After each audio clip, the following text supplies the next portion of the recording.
lot of guts. If you crashed, well, that was pretty much game over. But somehow people kept coming back for more because it was pure unfiltered danger. The thrill was unbeatable, and the drivers were seen as the modern-day gladiators, battling with not just each other, but also themselves. But here's the thing, motorsports evolves. What used to be an adrenaline-driven, free-flow sport is now one of the most advanced sports on planet Earth. F1 doesn't change, it metamorphoses. It adapts, innovates, and shapes the future. And by future, I don't only mean racing or motorsports in general, but also safety, technology, and cultures too. So let's start with what matters the most, staying alive. Racing in the 60s and 70s were like signing up to be a daredevil. Safety wasn't even an afterthought, it was pure luck. Crashes were brutal and survival was a coin of toss. Just think about it. Your helmet was a piece of metal and cushion. And your suit was barely fireproof, and crash barriers were more of a suggestion than a reality. One of the most famous and brutal crashes of this era is Niki Lauda's Nürburgring crash in 1976. After his car slammed into the barriers, it burst into flames. He inhaled toxic fumes and suffered from third-degree burns all over his body, but after 42 days later, he was back on track, bandaged but determined to win.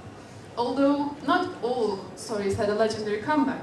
The death of Ayrton Senna in 1994, and later the death of Jules Bianchi in 2014, had forced F1 to confront the brutal truth.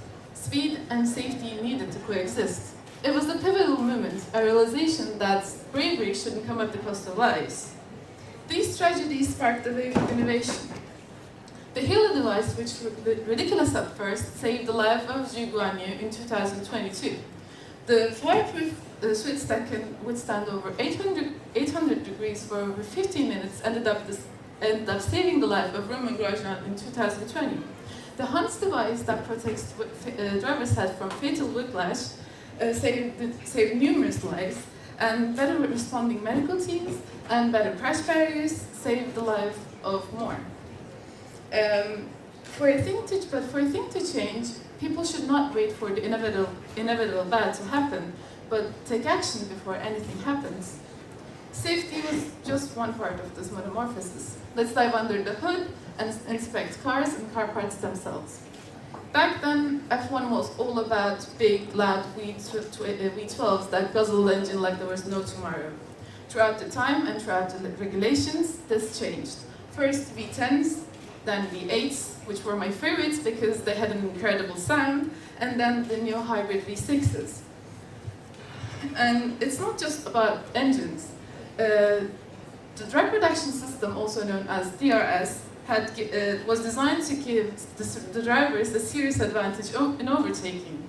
In the streets, with the button in their steering wheel, the driver can open up a flap in their rear wing, which you can see here, increasing straight-line speed and reducing drag. This also helps some supercar manufacturers to add what we call RICE, racing-inspired cosmetic enhancement to their racing series cars, making them faster and enhance their performances, like the new Porsche 992 GT-RS, as you can see here. And it's not just about the engines, as I said. Carbon fiber constructions replaced heavy metallery, and brittle aluminum chassis make a car lighter, faster, and much more stronger. And this inspired many other sectors, branching from spacecraft parts to bicycle frames and to even fishing rods, changing the way things are made. Then there's AI and data revolution.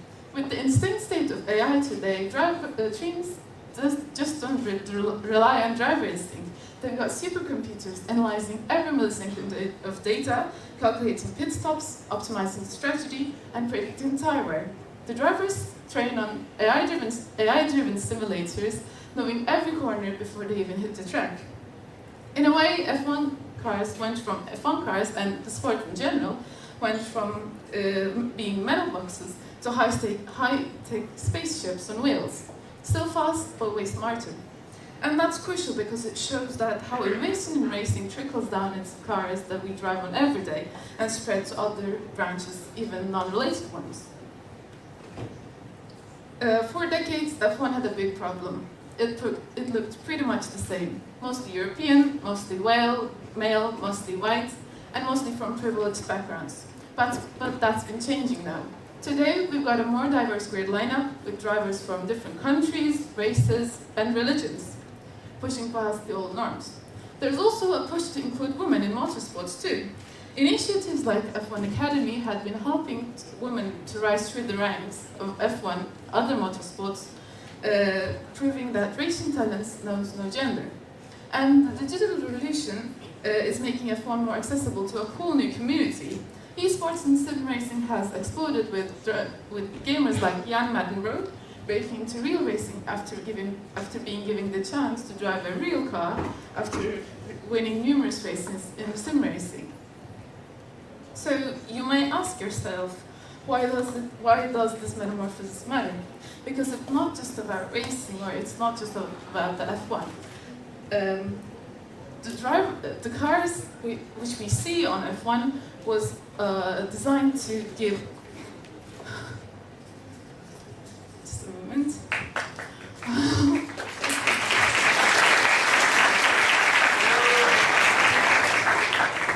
Because it's not just about racing, it's about innovation that shapes the world. Formula 1 is a testbed for progress. The technology designed for F1 cars, like hybrid engine, lightweight material, and safety innovation trickles down into cars we drive on every day.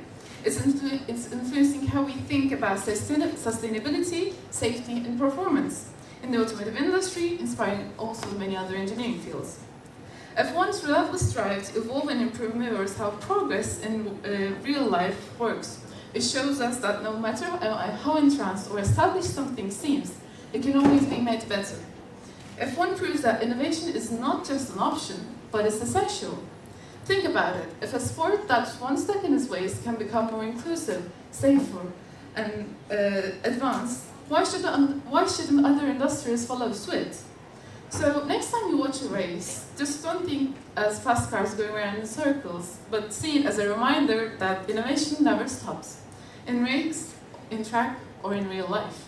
And if you've got any interest in the things that I said before, please feel free to check out these races in the upcoming months.